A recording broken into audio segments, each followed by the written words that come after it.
البرنامج الإذاعي صدى ينقل نسائم الخير. نسائم الخير يأتيكم هذا البرنامج في كل جمعة في أيام الشهر الفضيل شهر رمضان المبارك. صدى ينقل نسائم الخير. واهلا وسهلا بكم مستمعينا الكرام مرة أخرى في طبعا برنامجكم استديو صدى ينقل، برنامج نسائم الخير. طبعا معنا فقرة أسبوعية نستقبل فيها طبعا هذه الفقرة طبعا برعاية فريق ينقل طبعا للمشي والمغامرات. تسعدنا طبعا ويشرفنا نلتقي اليوم طبعا مع الأخ العزيز الفاضل عبد الله بن خميس بن نياب، رئيس فريق ينقل للمشي والمغامرات. مساك الله بالخير يا أبو مصطفى. الله يحييك أخي أبو محمد، وجزاكم الله خير على هذا العمل الطيب، ومشكورين وفي ميزان حسناتكم يا رب العالمين. طبعا أبو مصطفى احنا نرحب بيك طبعا، وبأمانة طبعا فريق ينقل المشي طبعا له دور كبير، واحنا طبعا تعمدنا في البرنامج هذا ان نخلي فقرة طبعا خاصة اللي سميناها المشي في رمضان، طبعا اللي تمنيتوها انتم جزاكم الله خير، واللي خضيتوا طبعا المبادرة ان تكون هذه الفقرة طبعا تحت اشرافكم وتحت يعني جهودكم وكذا. طبعا احنا استضفنا نائب الرئيس الاسبوع الماضي وتطرق معنا لكثير من الامور، طبعا انجازات الفريق، طبعا انجازات الفريق وهذه الاشياء. طبعا ابو مصطفى لو دخلنا بمره على السريع، طبعا ما شاء الله عليكم انا شفت حراك جميل معاكم في رمضان، فلو ابو مصطفى تطلعنا على طبعا الانشطه والجهود اللي عملتوهن في شهر رمضان المبارك، وتعطانا حتى شو فائده المشي اللي مشيتوه امس، واعطانا تفاصيله. بسم الله الرحمن الرحيم، الصلاة والسلام على سيدنا محمد وعلى آله وصحبه أجمعين. الحمد لله رب العالمين. استفادة المشي كثيرة، وكان هدف فريق ينقل للمشي هو نشر الوعي الصحي والمشي بين المجتمع يعني ككل. وإحنا عملنا المسار ترويجي بمسافة 10 كيلو. القصد من المسار هذا صحة الإنسان في رمضان، وعلى أنه ما يترك المشي سواء في رمضان أو بعد رمضان بإذن الله تعالى.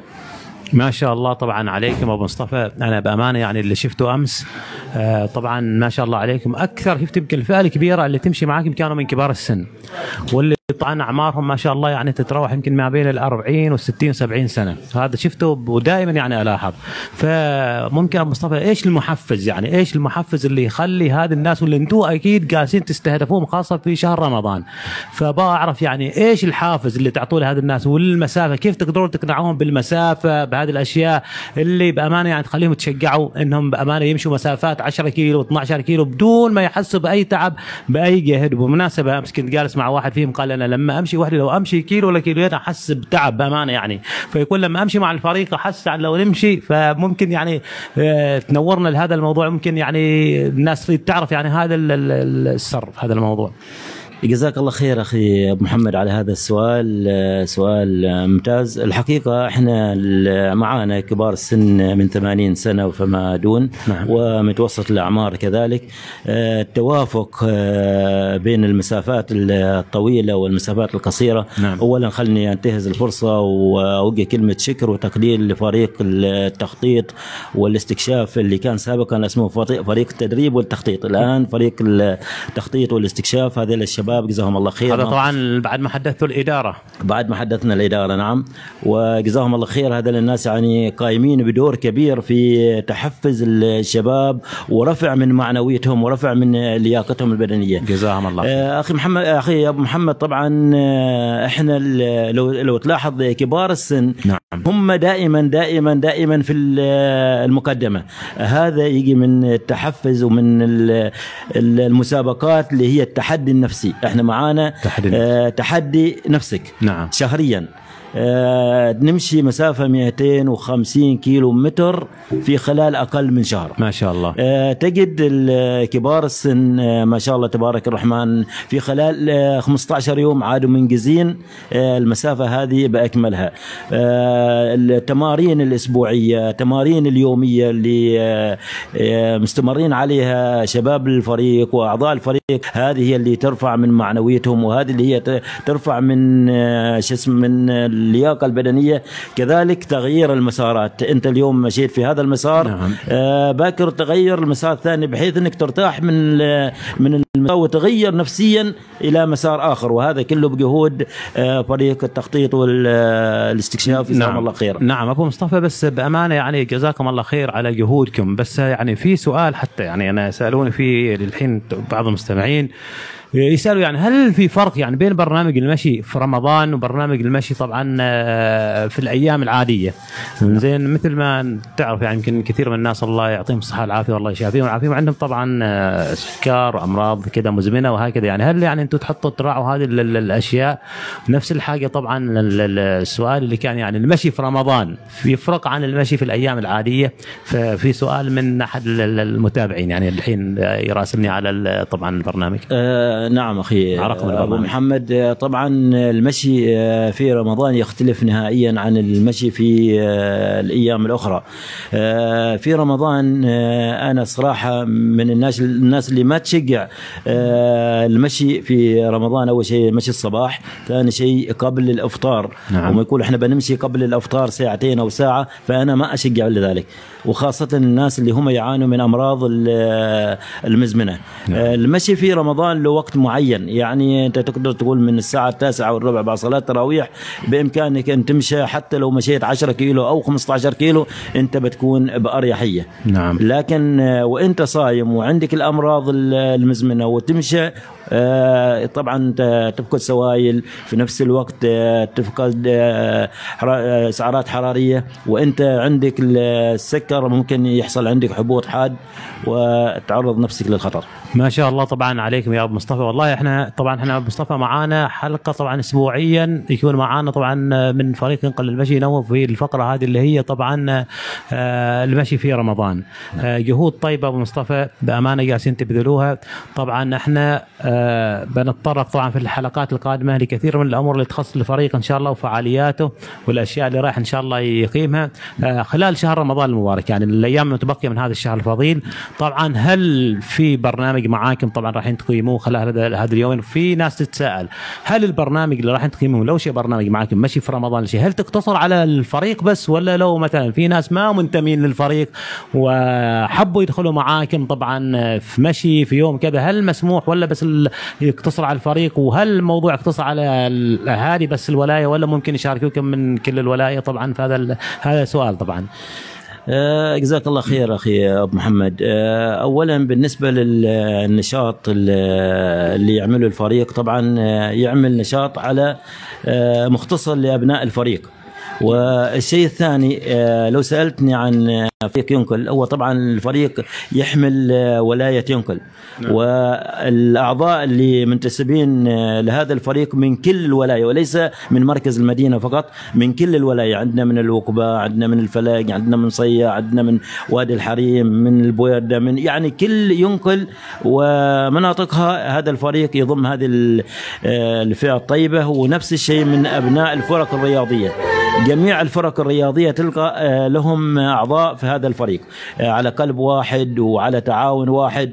وإحنا فاتحين أبوابنا لكل من يحب هذه ممارسة هذه الرياضة والانضمام لفريق ينقل للمشي. إحنا نرحب بأي شخص وهو تابع لهذه الولاية العريقة، ومستعدين أن نطور من مستواه. طبعا أخي مطر ما نقول إنه والله 10 كيلو و20 كيلو هن مسافة طويلة. نعم. دخلوا معانا ناس ما يقدروا يمشوا حتى 3 كيلو. صحيح. والحمد لله رب العالمين الآن 52 كيلو يقطون حالك وهم بأريحية. الاستفادة اللي استفادوها الناس في هذا الفريق وأنا واحد منهم. طبعا في معانا ناس عندهم أمراض السكر والضغط والكوليسترول، وكانوا ياخذوا في اليوميه من 6 إلى 7 حبات ادويه. الان الحمد لله رب العالمين ياخذوا حبه واحده اللي هي التنظيم فقط. وكل هذا بفضل من الله سبحانه وتعالى وفضل ممارستهم المشي والمسيرات في هذا الفريق. في شباب معنا كانوا يراجعوا المستشفى كل 3 شهور. المره الاخيره قال لهم المستشفى لا انتم تعالوا بين 6 اشهر، لانه صحتكم والسكر والضغط والكسترول معتدل معكم. والحمد لله رب العالمين. هذه هي فوائد المشي، وهذا هو فوائد فريق ينقل للمشي، وهذا اللي احنا نسعى اليه في هذا الفريق. نفرح لما نشوف رجل كبير في السن يمشي معانا المسافة الطويلة هذه وهو يكون خالي من هذه الأمراض. صراحة هذا هدفنا في فريق ينقل للمشي. ومثل ما قلت لك أخوي أبو محمد، نرحب بأي شخص هو في هذه الولاية ويحب ينضم لفريق ينقل للمشي. جزاك الله خير يا أبو مصطفى. طبعا جهود كبيرة وجهود بأمانة مقدرة، وإحنا مستمرين معاكم طبعا في الحلقات القادمة. طبعا مثل ما تعرفون فريق ينقل للمشي والمغامرات جزاهم الله خير طبعا مشاركينا وداعمينا في هذه المسابقة. وطبعا نحاول نسرع لأنه يعني وقت صلاة العصر بيدخل علينا أبو مصطفى. فطبعا جزاكم الله خير. سألنا إحنا 3 أسئلة الأسبوع طبعا الماضي، وما شاء الله كان في مشاركات، وكان في طبعا معنا مشاركات كثيرة. فأنا أتمنى منك من رئيس فريق ينقل للمشي والمغامرات يسحب على طبعا على الجوائز طبعا. واحنا مثل ما الحين بعد في مفاجأة الحين حصلت معانا طبعا جزاهم الله خير طبعا من داعمين للبرنامج طبعا ماجد العلوي، ماجد العلوي للمشاريع الرائدة طبعا، واحد من المبادرين اللي الحين معانا موجود حتى في الاستديو. فبأمانة يعني جاء وحضر الاستديو بعد ما سمع هذا الحراك وقال أنا لازم أدعم هذا البرنامج، وجزاه الله خير أبو مصطفى. فدعمه لهذه الحلقة بيكون من ضمن طبعا الجوائز اللي راح تكون من فريق ينقل للمشي والمغامرات. أبو مصطفى لو سمحت لضيق الوقت نباك تسحب طبعا 3 أسماء طبعا نفس الشيء. تفضل أبو مصطفى. طبعا وأنا استغل الفرصة أثناء ما يسحب أبو مصطفى أرحب بالأخ العزيز طبعا محمد سالم خميس.